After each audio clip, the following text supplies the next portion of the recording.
Muy buenas a todos. Hoy vamos a sumergirnos en una de las épocas más convulsas, más locas y, la verdad, más fascinantes de la historia de España. Hablamos de 40 años, entre 1833 y 1873, en los que el país fue un auténtico laboratorio político. Se probó de todo: monarquías, regencias, revoluciones, una búsqueda desesperada, casi agónica, por encontrar un modelo de Estado que simplemente funcionara. Y esa es la pregunta del millón, la que vamos a intentar responder hoy.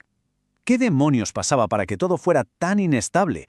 ¿Qué fuerzas chocaban con tantísima violencia? ¿Y por qué cada solución que se intentaba parecía fracasar y llevar a una crisis todavía peor? Para poner un poco de orden en este caos, hemos dividido el periodo en 4 grandes actos. Primero, las regencias y la Primera Guerra Carlista. Luego, el intento de construir un Estado conservador a medida de las élites. Después, veremos cómo ese sistema se va pudriendo por dentro. Y para rematar, el primer gran experimento democrático de España. ¡Vamos al lío! Y todo empieza aquí, en 1833, con la muerte del rey Fernando VII. Su fallecimiento no solo desata una lucha por el trono, ¿qué va?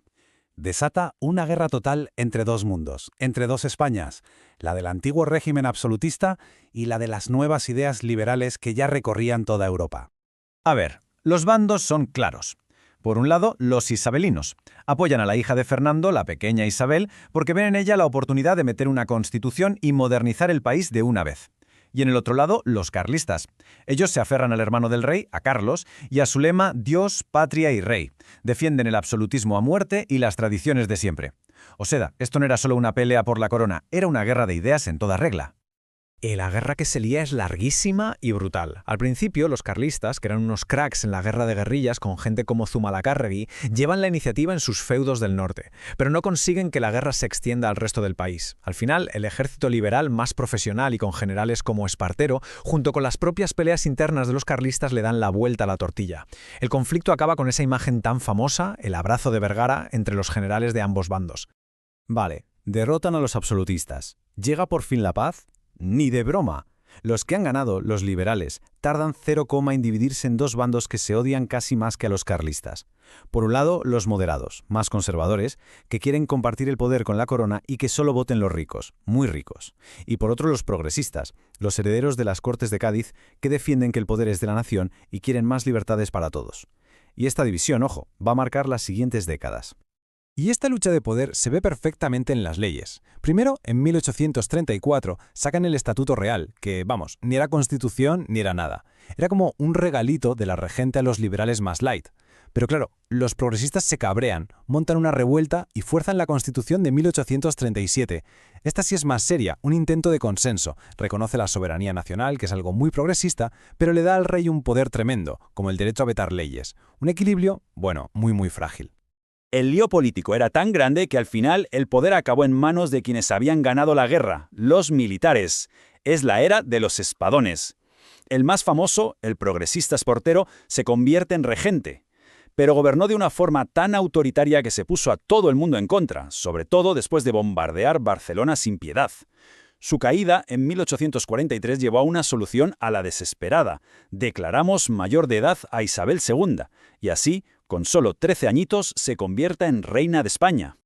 Y con la joven reina en el trono empieza la segunda etapa, la década moderada. Ahora, el partido moderado, con otro general al frente, Narváez, tiene el control total. Su objetivo, muy claro: construir un Estado liberal, sí, pero a su manera. Superconservador, centralizado y diseñado para proteger los intereses de la élite, de los que de verdad tenían la pasta y las tierras. La joya de la corona de su proyecto fue esta, la Constitución de 1845. Esto fue un paso atrás en toda regla. Se cargan la soberanía nacional para compartirla con el rey, restringen un montón las libertades y centralizan todo el poder en Madrid, quitándole toda la autonomía a los ayuntamientos. El modelo perfecto del liberalismo para unos pocos. Y para que nos hagamos una idea de lo elitista que era este chiringuito, fijaos en esta cifra. Solo el 1% de la población. Sí, habéis oído bien. El 1%, los hombres con muchísima pasta, podían votar. El 99% restante, completamente fuera del juego político. El país era literalmente el cortijo de una oligarquía. Para mantener todo esto atado y bien atado, los moderados crearon 2 instituciones clave que, han llegado hasta hoy. La Guardia Civil, en 1844, para mantener el orden sobre todo en el campo, y el concordato con la Santa Sede en 1851, que era básicamente hacer las paces con la Iglesia Católica y darle un montón de poder. Orden, centralismo y religión, los pilares del sistema. Pero claro, un sistema tan exclusivo, basado en la corrupción, en el pucherazo electoral y en los caprichos de la reina, pues no podía durar para siempre. Era una olla a presión. Y ahora entramos en la tercera fase, la de la descomposición lenta, pero imparable del sistema isabelino. El primer aviso serio llegó en 1854. Otro pronunciamiento militar, la Vicalvarada, con el apoyo de revueltas en la calle, obliga a la reina a llamar a los progresistas. Y durante 2 años, en el bienio progresista, intentan modernizar la economía a toda pastilla. Sacan leyes clave como la desamortización de Madoz o la ley de ferrocarriles, pero la conflictividad social era tremenda y el experimento, pues, duró un suspiro. Después del fracaso del bienio, el poder pasó a un nuevo partido de centro, la Unión Liberal de O'Donnell. Y para desviar la atención de los problemas de casa, aplicaron la vieja táctica, montar jaleo fuera. Se lanzaron a una política exterior súper agresiva, interviniendo en Marruecos, en México y hasta en la lejanísima Cochinchina. Una forma de ganar prestigio fuera mientras por dentro el sistema se caía a trozos. Y a mediados de los 60, todo reventó. Fue la tormenta perfecta. Una crisis financiera brutal, malas cosechas que provocaron un hambre terrible y un sistema político totalmente desprestigiado por la corrupción y por la vida privada de la reina. La oposición, desde progresistas hasta los nuevos demócratas y republicanos, se juntan en el Pacto de Ostende y se ponen de acuerdo en una sola cosa: hay que echar a la reina. Y así llegamos al último acto, a la traca final de nuestro relato. El sexenio democrático, 6 años en los que España se lanzó al vacío, al experimento político más avanzado de su tiempo, un intento de construir una democracia de verdad sobre las cenizas de la monarquía de los Borbones. En septiembre de 1868 la mecha prende en Cádiz.